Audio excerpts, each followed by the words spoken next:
Alright, second round is starting, and we have both fighters in the center of the ring. Much like the beginning of the last round, starts using hand control. But Golovkin, he immediately feels comfortable just to throw a jab, uh, taking control of the round and pushing Jacobs back to the ropes. So Jacobs resets and moves back, uh, and Golovkin continues to move forward using his jab to probe for offense.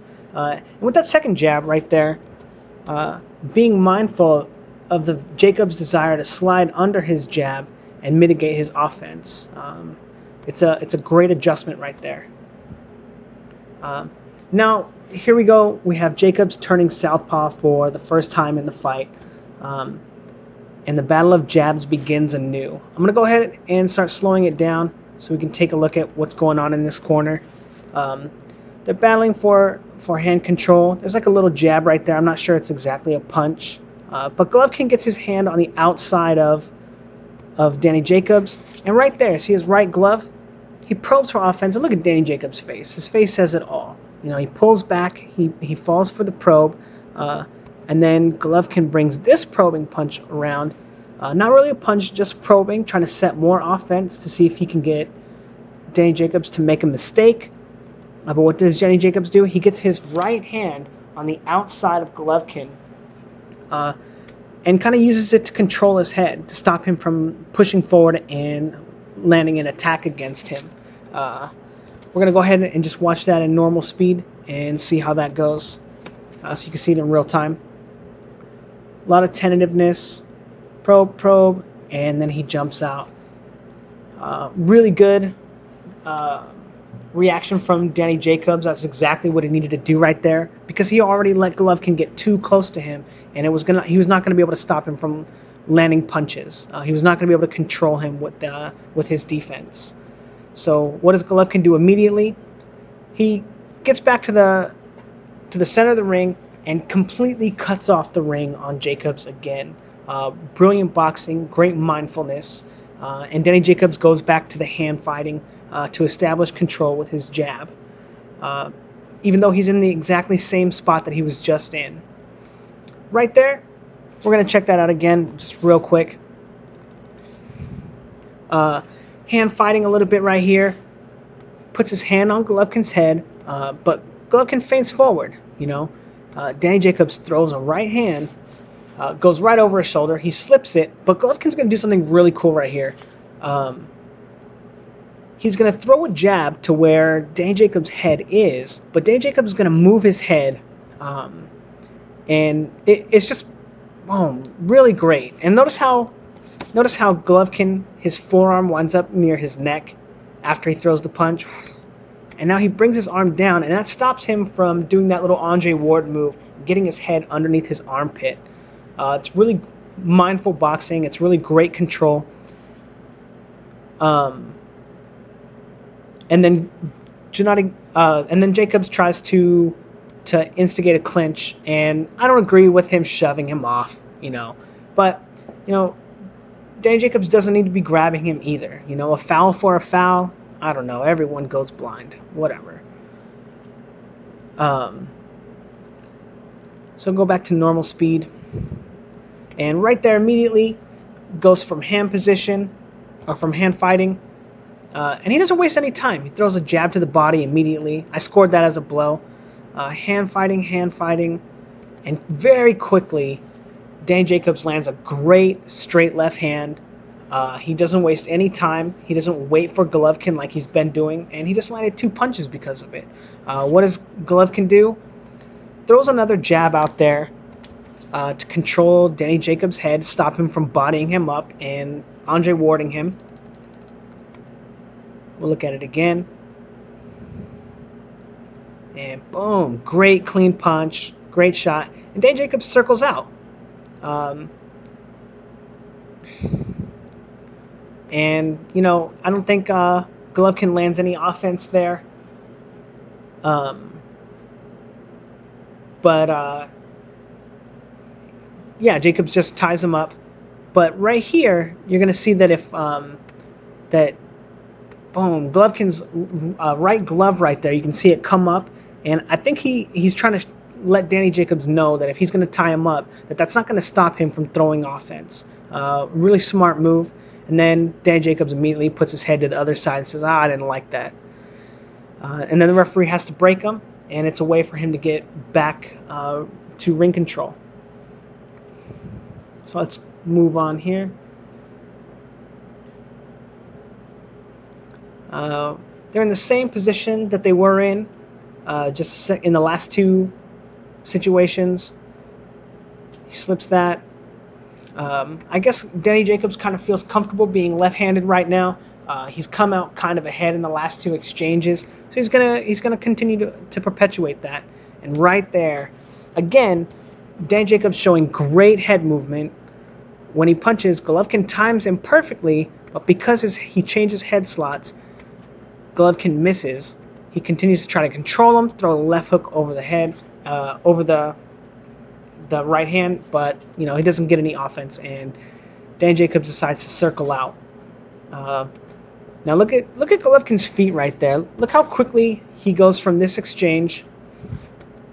We'll do it at normal time. But look at that little hop step that Golovkin has to completely cut the ring off again, putting Danny Jacobs back in the same spot that he just escaped, right? Forcing him to re-engage with Golovkin. And one thing that Danny Jacobs does brilliantly here, he immediately switches back to orthodox. If he doesn't, when he tries to cross this little path of the ring, he's going to be basically squared up, and he'll have no recourse for Golovkin's right hand except to tie him up or to try to get his head under his jab arm again and just force another clinch that could still cause him to take more punches. So he immediately just switches out and walks out in orthodox stance. Really smart move. You can tell that he spent a lot of time working on that. Boom, right there. That's really good. He goes, a jab low and then makes him eat a jab up top. I caught that as a scoring blow. Right there again, Danny Jacobs doing the Andre Ward, puts his head under his armpit in an effort to mitigate Golovkin's attacks. Golovkin tries to land a body shot, kind of grazes him. I think he hits him in the back. We won't count that. That's it's not like he's doing it on purpose, but here we go.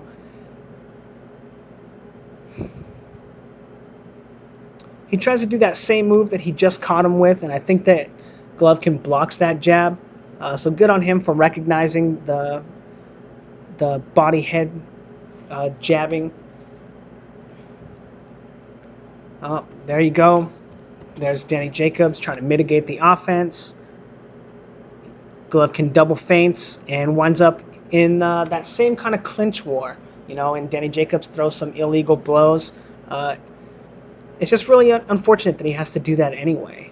So, anyway, some more probing for offense. Danny Jacobs creating space with his offense. Blocked body shot. That was really good right there. Let's check that out.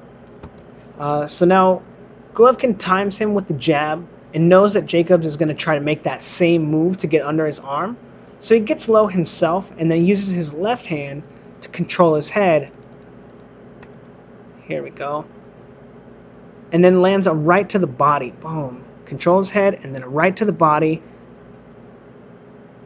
And then pins his own left arm.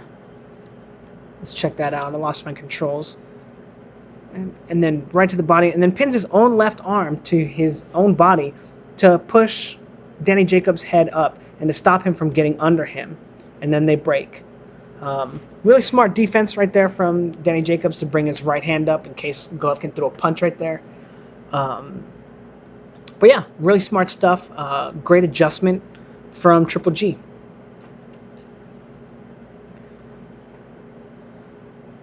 Double jab. And that one, Golovkin makes him eat that jab too. We're going to go back into... There we go. Jockeying for position. A lot of feinting. That's a good jab from Jacobs right there. That definitely landed. Golovkin lands a jab.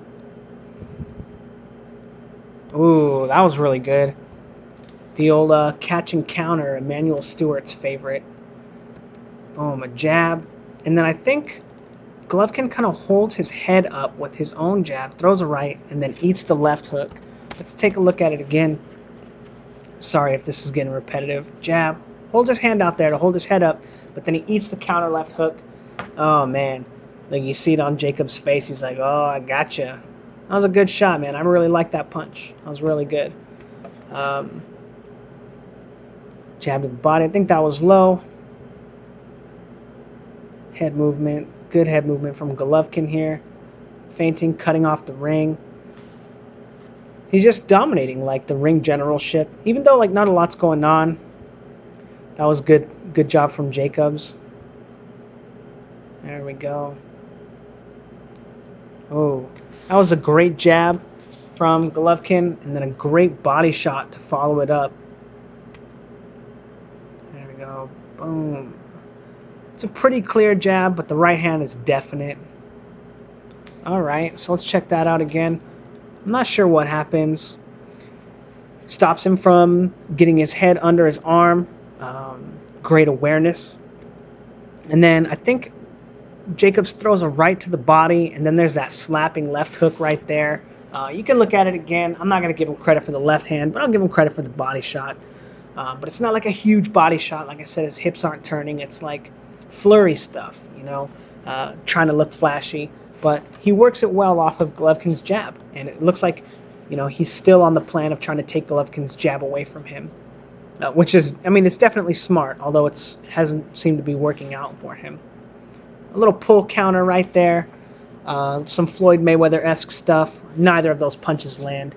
Neither does Golovkin's, for that matter. All right, and the round ends. I'm surprised this is still a 15-minute video so far, or 12 minutes, but anyway, now again, a very close and methodical round. I had Golovkin landing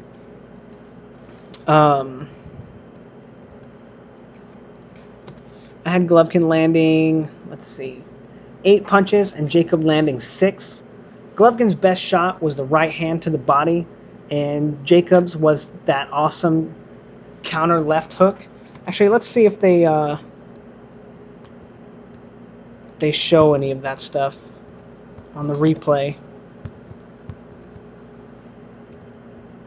Let me take a better look at it.